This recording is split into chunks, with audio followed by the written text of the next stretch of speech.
Well, Michigan State University Vice President and Chief Safety Officer Marlon Lynch joins me again on MSU Today to provide a campus safety and security update. Throughout the past year, the MSU Department of Police and Public Safety has been hard at work enhancing several different campus safety and security initiatives. The purpose of this update is to keep you informed of the progress. Following the violence our community experienced in February of 2023, we continue to stand together as a community, and I know, Marlon, you want to remind people that MSU Police and Public Safety stands committed to ensuring the safety of our Spartan community. Good to see you again. It's great to see you as well, Russ. Always a pleasure, and we appreciate the partnership that we have to be able to have these types of discussions so that our community can stay informed. Yes, that memorandum is part of our overall communications and trying to make sure that we share with our community what we have done, what our intentions are, and what are the next steps forward. So that is an overall summary of what the past 11 months or so have encompassed. So let's start with the third-party after-action review by Security Risk Management Consultants was completed in October of 2023. What did it show? What are some of the recommendations you're implementing from it? Sure. It did produce recommendations, and those recommendations are posted on the MSU website and available for viewing. And what we are doing, we are tracking each recommendation, the status, for in progress, complete, however it may be, also including target dates for completion. And then there are some that will be ongoing, just for the fact that something that we've been consistent in our response, we get a consistent question of, well, when will this be done? And our response is that it won't be done because we will continue to assess and evolve with the needs of our community with that. And so the recommendations are actively engaged in implementing, and not all of those recommendations are part of police and public safety. We have some campus partners as well that have some components within that. They have that information and moving toward implementation for those as well. I should say that you can view the final report by clicking on the Communications tab at the President's website, president.msu.edu, and there are new metal detectors that people have noticed around campus. They're allowing guests to enter venues quicker while also ensuring overall safety. It's quite an advancement in metal detectors, isn't it, these new ones? Yeah, the technology for metal detectors have improved like just about everything else with its technology related, right? And so actually the more technical name for those are weapons detection systems. But we know that our community recognizes the term metal detectors, and it's essentially a very similar function with that. Prior to the installation at Spartan Stadium this past fall, they were in place at the Breslin Center, and for select performing arts performances at the Wharton Center. And things change, So for example, off-Broadway shows now have enhanced security requirements. Some of them. So the Wharton Center, we will comply. So we have now those systems are in place at the Wharton Center, in addition to Spartan Stadium, Munn Ice Arena, and other athletic venues as the location or event sort of deems. We've also utilized them for special events like guest speakers on campus. When we had the transportation secretary here several months ago or last semester, we utilize them for that event as well. It's an enhancement. It's something that you see at other athletic venues or entertainment venues in Detroit and Grand Rapids or anywhere that you go. It's become part of how we keep our community safe with that. But you're correct in regards to there was some concern as would it slow down the entrance to events and different things like that. Actually, it improved it. Right. It's amazing how quickly you just go through. We're not emptying pockets and all that. It's a real nice advancement and something that's needed. So yes. Now, what about enhancements to the MSU Alert system? First, what is that? That's how you notify all of us when we need to be notified. But talk about what the system is and then the enhancements. Sure. Well, I will remind our community to sign up to receive those notifications at alert.msu.edu. We automatically enter MSU email addresses and MSU landlines. Anything additional has to be put in by members of our community. So cell phone numbers, personal emails, different components like that, actively with that. And also by location, East Lansing, Grand Rapids, and Flint, in order to receive them at those locations as well. So the additions, we had email, text, and phone call. What we have added, and this is based on feedback from our community, the use of the outdoor sirens. We traditionally, for emergency situation, weather, primarily tornado drills, right? Every first Saturday of the month here 1 in o'clock. County, that's right. Those sirens are tested. And so based on feedback, what we found is that there was a need for those that are outside, may not have their phone in their hand, maybe it's in their backpack or their purse or somewhere, and they don't know that there's an incident because they don't feel their phone vibrate or they don't hear it ring, but the sirens. So what we've done is we've implemented tones that are recognizable. When you hear those tones, that is an indication to check your smartphone or check with someone to see what's going on. That's an emergency notification. It's an indicator with that. It's an overall enhancement. The same with speakers. We have outdoor speakers on our green light phones to be able to, again, you hear the tones, check for an emergency message. One component. The other component is in partnership with Ingham County Department of Emergency Management, is we've partnered with them for the wireless emergency alert. And what that means is that if you are in this area and you have a cell phone, if your phone is active on any of the area cell phones within the East Lansing area, you will automatically receive a text message that informs you that there is an emergency with that. With that, though, you have to go into your smartphone and set the settings to receive that. It's similar to an Amber Alert with that.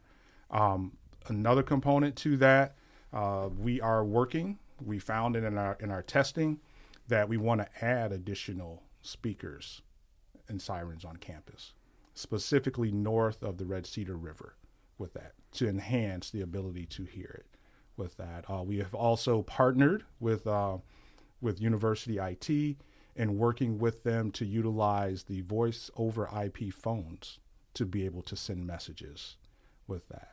Also with the computer systems, being able to, any computer that is logged on to the university network in time of that notification going out, there'd be an override where the screen would reflect emergency, then give instructions and things like that. So the goal is to have not one or two options, but multiple options. And again, that's based on our community feedback and engagement with our community. And really, can't anyone go to alert.msu.edu if you're the parent or a grandparent and you just want to be informed, right? You don't have to live in the area. Yeah, you can go and register. Yeah, your information. Anyone can get the information. Members. And then also, I can't forget about SafeMSU. Yes, I was going to say there's a download the SafeMSU app as well as going to alert.msu.edu and make sure you enable push notifications to receive alerts, but more on the app, which is a very cool thing. Yeah, the app, it helps from the world runs on apps now. So. That's right. And so what SafeMSU does, it can, as you stated, the push notifications will give you that message directly through the app. With that, and it has a scrolling marquee on it as well, and the information is there, and updates will also come through that. But you are correct; it's multifunctional. There's other information, transportation routes, information regarding events and traffic patterns, parking. It's a direct way for us to communicate with our community via the app. The SafeMSU app in your app store. And then, Marlon, what's the progress on the door lock installations? A very big project, and I think I read it's about 82% completed, but where is it going? How will these locks be better? Yes, Russ. So, again, feedback and, from the community on, yes, a recommendation for classroom locking devices, but also how do they work in our environment with that.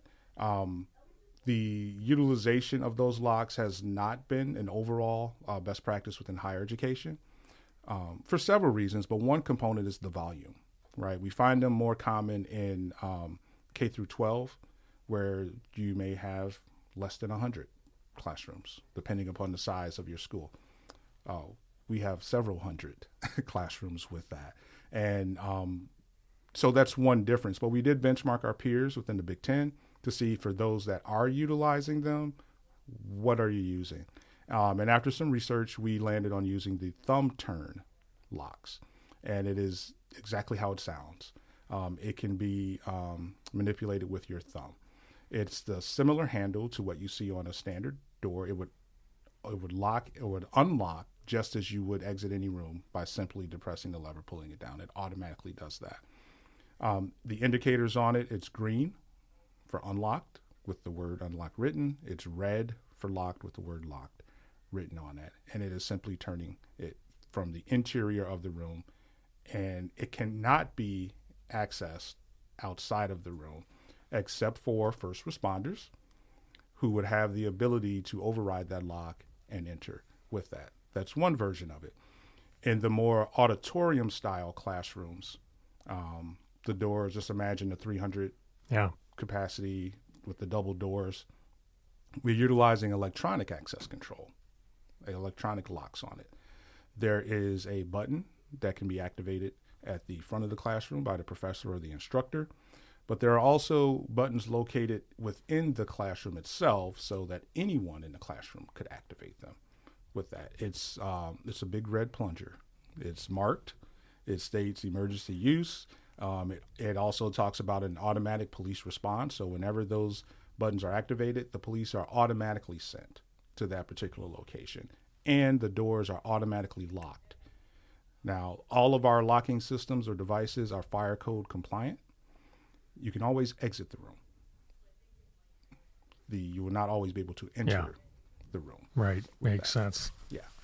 And Marlon, you're working on the Security Operations Center. We're kind of bringing everything into one place. How's that going, and how will that help with everything too, being in one place like that? It's coming along, and part of the centralized security system is to have the ability to monitor in real time and to respond and utilize the technology to assist the responding police officers with that.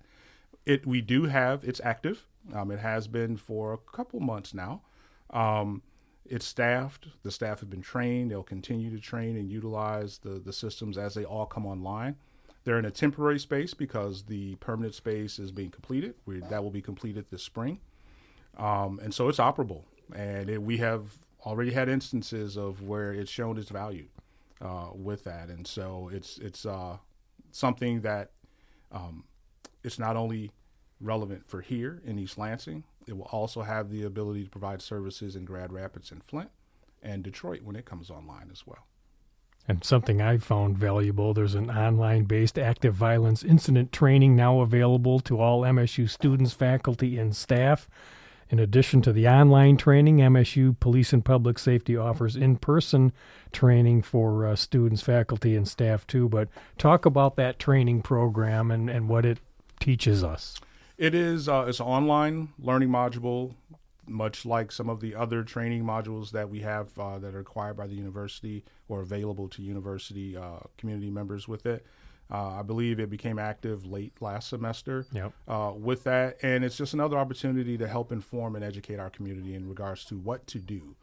We talked earlier about some of the alert messaging processes. That's covered in there. There are also knowledge checkpoints within the module to see, check sort of apprehension, make sure people are understanding what's being shared as well.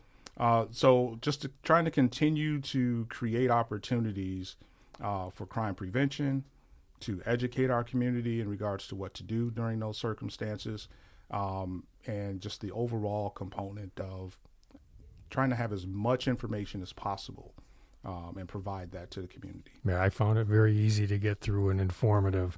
So what about you, Marlon, personally? How are you sort of reflecting on the violence from February of last year, and just what are your thoughts right now? Yeah, it's an overall healing process as a community, for the university community and our neighboring communities as well. The impact is very broad. We all deal with it in different ways. And as closer to the time of the remembrance and observation, you start to reflect a little bit more vividly with that. And so what we've done within our department is we recognize that there's an overall need for health and well-being of our staff, and we have taken the steps. We partner with the university health and well-being, the office that provides, the division that provides that service. But we recently hired our own professional within the department for health and well-being.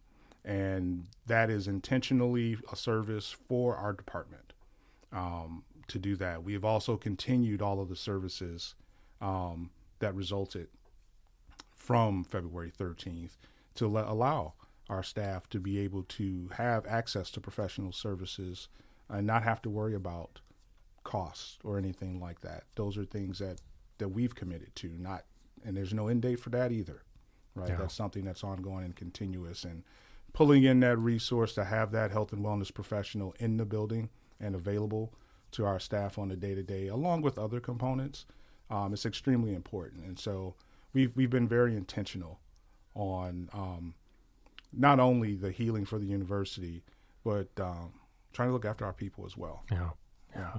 Well, Marlon, really appreciate this safety and security update. Just some key takeaways or closing thoughts, as you said in the letter, as we move forward. Mm-hmm. Yeah, as we move forward, again, it's ongoing. We won't be static with this. It'll never be finished. Right. Yeah. It's because, as you walk around campus or drive through, we have a health and wellness building that's being constructed, a multicultural center, attended campus planning committee meeting earlier. So you know what's coming, right? So from a physical component, that changes with how the physical structure and layout of the university does. But the other component of that is safety means different things to different people. That's a physical safety component. But there's also an emotional safety. And we partner with Student Life and Engagement with that for our care and intervention team. The implementation of River, our comfort dog, and components like that. And just not one thing, right? It's not one way. If we stay focused on one thing, we're going to continue to maybe not meet the expectations. But when we have multiple avenues and partner with our community and listen to our community, then we'll continue to have progress. Your very comprehensive approach to Spartan Nation's health and well-being. Yes. So, Marlon, thanks again for the update. Always good to see you. It's great to see you, Russ. That's Marlon Lynch, Michigan State University Vice President and Chief Safety Officer. And I'm Russ White. This is MSU Today.